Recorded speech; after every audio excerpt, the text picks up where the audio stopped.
Next9 news political bite और आपके साथ मैं हूं क्रांति सिंह।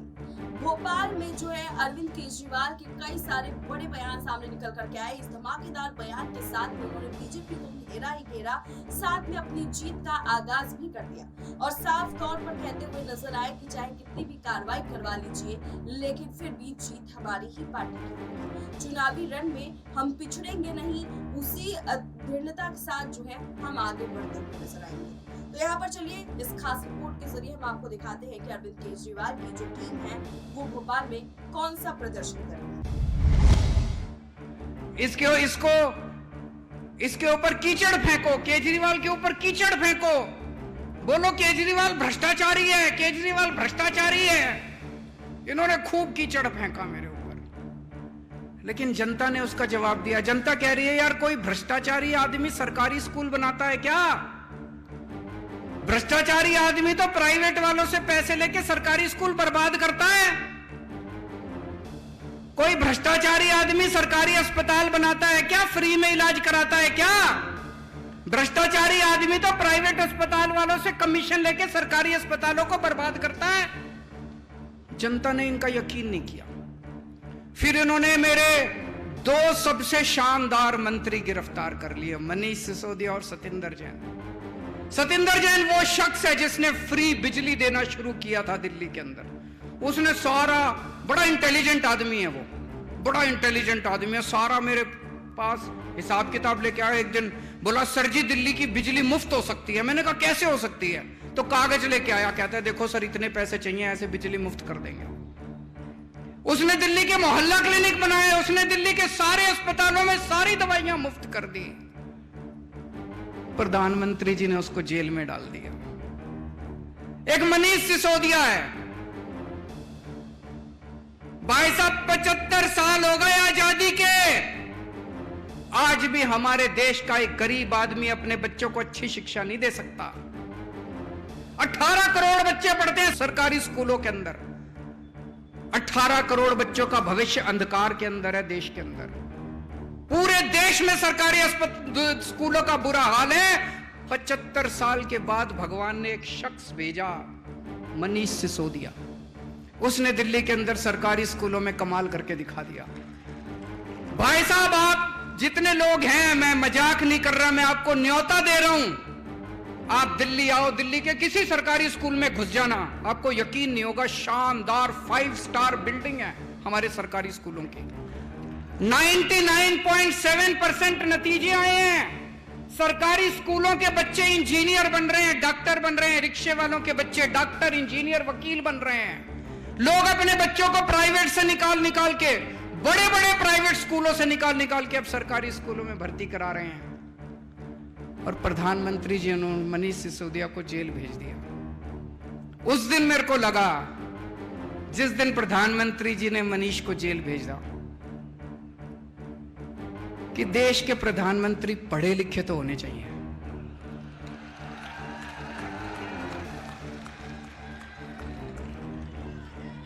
होने चाहिए कि नहीं होने चाहिए? अगर देश के प्रधानमंत्री पढ़े लिखे होते तो उनको शिक्षा का महत्व पता होता कि शिक्षा कितनी जरूरी है देश के विकास के लिए। अगर देश के प्रधानमंत्री देशभक्त होते तो वो ये नहीं सोचते कि मनीष सिसोदिया आम आदमी पार्टी का है कि फलानी पार्टी का है कि ढिमकी पार्टी का है। वो मनीष सिसोदिया जैसे शख्स को देश का शिक्षा मंत्री बना देते और कहते थे जा मनीष सिसोदिया 10 लाख स्कूल ठीक कर दे अब तुम। पर हमारे प्रधानमंत्री जी ने क्या किया? ऐसे शख्स को उठा के जेल में डाल दिया। उस दिन मुझे लगा कि देश के प्रधानमंत्री पढ़े लिखे होने चाहिए। और भी बहुत जरूरी है प्रधानमंत्री को पढ़े लिखे होना। अगर कम पढ़ा लिखा प्रधानमंत्री होगा, कोई भी आके उनको बेवकूफ बना देगा। कोई आके बोलेगा सर आप नोटबंदी कर दो, भ्रष्टाचार खत्म हो जाएगा। अब अगर कम पढ़े लिखे प्रधानमंत्री, उनको समझ ही नहीं है, वो नोटबंदी कर दी उन्होंने, भ्रष्टाचार खत्म हुआ, वैसा का वैसा है, समझ ही नहीं। पढ़े लिखे प्रधानमंत्री होंगे, उनको अर्थशास्त्र की जानकारी होगी, विज्ञान की जानकारी होगी, टेक्नोलॉजी की जानकारी होगी, साइंस की जानकारी होगी। कम पढ़े लिखे प्रधानमंत्री होंगे, कोई भी बेवकूफ बना के चला जाएगा। कोई आके बोलेगा प्रधानमंत्री जी नोटबंदी कर दो, आतंकवाद खत्म हो जाएगा। हुआ आतंकवाद खत्म? लाइनों में लगा दिया, पूरे देश में धंधे बंद हो गए, चौपट हो गया पूरा देश। इतनी बेरोजगारी हो गई, लोगों के धंधे बंद हो गए, लाइनों में लोग मर गए। ना भ्रष्टाचार खत्म हुआ, ना आतंकवाद खत्म हुआ। कम पढ़े लिखे प्रधानमंत्री होंगे, कोई आके कहेगा प्रधानमंत्री जी सबसे थाली बजवाओ, जो तरंगे निकलेंगी उससे कोरोना भाग जाएगा।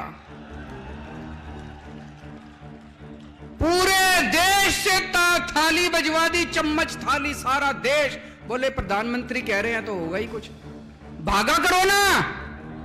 इसीलिए मैं कह रहा हूं देश के प्रधानमंत्री को पढ़े लिखे होना बहुत जरूरी है। आज यहां पे मध्य प्रदेश में इतना भ्रष्टाचार है, व्यापम घोटाला। मुझे लगता है आजाद भारत का सबसे बड़ा घोटाला होगा। कोई कह रहा 8,000 करोड़ का, कोई कह रहा 10,000 करोड़ का। 45 से ज्यादा लोग मर गए। प्रधानमंत्री जी ने किसी को जेल नहीं भेजा। क्यों? अपने थे सारे, अपने थे सारे। प्रधानमंत्री जी को मनीष सिसोदिया को जेल भेज दिया, व्यापम घोटाला दिखाई नहीं दिया। कोई मेरे को कह रहा था यहां पे एक WCD women and child department, उसमें 100 करोड़ का घोटाला हो गया। मामा जी उसके मंत्री हैं। उसमें फर्जी आंगनवाड़ी, फर्जी लाभार्थी, सारा फर्जीवाड़ा। 2200 करोड़ का कटनी हवाला। मेरे को आज मैं आ रहा था, कई सारी लिस्ट देके गए हैं लोग, इतने घोटाले, इतने घोटाले। किसी को जेल नहीं भेजते प्रधानमंत्री जी, किसी को जेल नहीं भेजते। पुरानी पिक्चरों में देखा होगा आपने, पुरानी पिक्चरों में क्या होता था? एक विलेन होता था, एक गुंडा होता था, एक ईमानदार इंस्पेक्टर होता था। गुंडा बड़ी कोशिश करता था ईमानदार इंस्पेक्टर को अपने कब्जे में करने की, मानता ही नहीं था। फिर वो इंस्पेक्टर को बुलाता था गुंडा, टेबल पे रखता था एक तरफ नोट और एक तरफ बंदूक। इंस्पेक्टर को कहता था या तो नोट ले ले और या बंदूक से तेरी गोली मार के हत्या कर दूंगा। होता था ना पिक्चरों में। यही बीजेपी ने कर रखा है। वो सारे देश के सारे ऑपोजिशन वाले नेताओं को कह रहे हैं या तो बीजेपी में आ जाओ, भ्रष्टाचार करो, खूब करो। हम रोक नहीं रहे, बीजेपी ये नहीं कहती भ्रष्टाचार मत करो, बीजेपी में आके करो। बोले हमारे घर में आके करो, भ्रष्टाचार करो, खूब खुल के करो।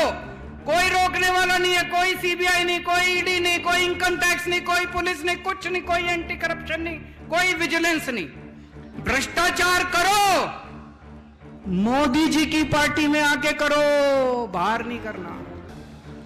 या तो बीजेपी में आ जाओ और या जेल जाओ। जैसे वो कहता था या तो नोट ले ले और या बंदूक, ऐसे अब बीजेपी वाले मोदी जी कहते हैं या तो मेरी पार्टी में आ जाओ और या फिर जेल जाओ। ये धंधा चला रखा है इन लोगों ने। ईमानदारी क्या होती है मैं बताता हूं आपको। कट्टर ईमानदारी। अभी पंजाब के अंदर हमारे अपने एक मंत्री, सेहत मंत्री, हेल्थ मिनिस्टर पंजाब के अंदर, हमारी सरकार है, हमारी कैबिनेट है, मान साहब मुख्यमंत्री हैं। एक दिन भगवंत मान को कहीं से पता चला कि उनका सेहत मंत्री कुछ गड़बड़ कर रहा है। अभी मीडिया को नहीं पता था, विपक्ष को भी नहीं पता था। मान साहब चाहते तो दबा देते, पर मान साहब कट्टर ईमानदार आदमी है, कट्टर ईमानदार पार्टी के नेता हैं। उन्होंने दबाया नहीं। क्या किया उन्होंने? पुलिस बुला के अपने खुद के मंत्री को जेल भेज दिया। हम कहते हैं ईमानदार रहना है, चाहे हमारी पार्टी में रहो चाहे उस पार्टी में। अभी सारे पंजाब के अंदर जितने पुराने चोर थे, चाहे कांग्रेस में हो चाहे बीजेपी में हो, सबकी लाइन लगी पड़ी है, एक एक करके सारे जेल जा रहे हैं। सबको जेल भेज रहे हैं ये, चाहे हमारे वाले हो। अभी थोड़े दिन पहले एक हमारा एमएलए वो पकड़ा गया, इन्होंने आप देखा मेरे साथ बैठे थे गाड़ी में, आप देखा ना ताब इन्होंने तुरंत पुलिस कमिश्नर को फोन करके कहा एमएलए को गिरफ्तार कर लो, हमारा अपना एमएलए था। मोदी जी ये होती है ईमानदारी। जो तुम कर रहे हो वो ईमानदारी नहीं कर रहे, तुम कर रहे हो वो भ्रष्टाचार मुक्ति नहीं कर रहे। हम अपने वालों के खुद के खिलाफ भी एक्शन लेने की हिम्मत करते हैं। ये आज सारे हमारे पीछे, सारी पार्टियां हमारे पीछे पड़ी हैं, लेकिन जनता हमारे साथ है। जनता देख रही है कि ये अकेली पार्टी है जो देश के लिए लड़ रही है, ये अकेली पार्टी है जो ईमानदारी के लिए लड़ रही है। दोस्तों, यहां जितने कार्यकर्ता आए हैं, मैं सबको कहना चाहता हूं कि आप लोगों को सरकार जरूर बनेगी मध्य प्रदेश के अंदर, आपकी सरकार जरूर बनेगी, झाड़ू से जरूर सफाई होगी, लेकिन मेहनत करनी पड़ेगी। करोगे मेहनत? एक एक घर में जाना पड़ेगा, बैठना पड़ेगा, सबको समझाना पड़ेगा, रात दिन मेहनत करनी पड़ेगी, सारे जनता को साथ लेना पड़ेगा, और अंत में मेहनत का नतीजा जरूर मीठा होगा। भगवान आपके साथ है क्योंकि आप सत्य के रास्ते पे चल रहे हो, आप ईमानदारी से काम कर रहे हो। हमारी ईमानदार पार्टी है, भगवान हमारे साथ है। हमारे पास चाहे पैसा ना हो, जैसे महाभारत के अंदर पांडवों के साथ कृष्ण जी थे और कौरवों के साथ सारी नारायणी सेना थी, इनके साथ इनके पास दल बल सब कुछ है, हमारे साथ ऊपर वाला है, हमारे साथ भगवान कृष्ण। भारत माता की। शानदार प्रदर्शन की तरह जो है यहाँ पर केजरीवाल नजर आए, क्योंकि केजरीवाल ने इसी तरीके का प्रदर्शन जो है अभी कुछ समय पहले जो है पंजाब में भी किया था, जब पंजाब में एक बड़ी जीत को दर्ज की थी। भोपाल में भी कर रहे हैं। आप लोगों को क्या लगता है, क्या इस बार भी अरविंद केजरीवाल की जीत हो पाएगी या नहीं? कमेंट सेक्शन में जरूर बताइएगा। अभी के लिए बस इतना ही। देश दुनिया की तमाम नेक्स्ट 9 न्यूज़ पॉलिटिकल बाइट।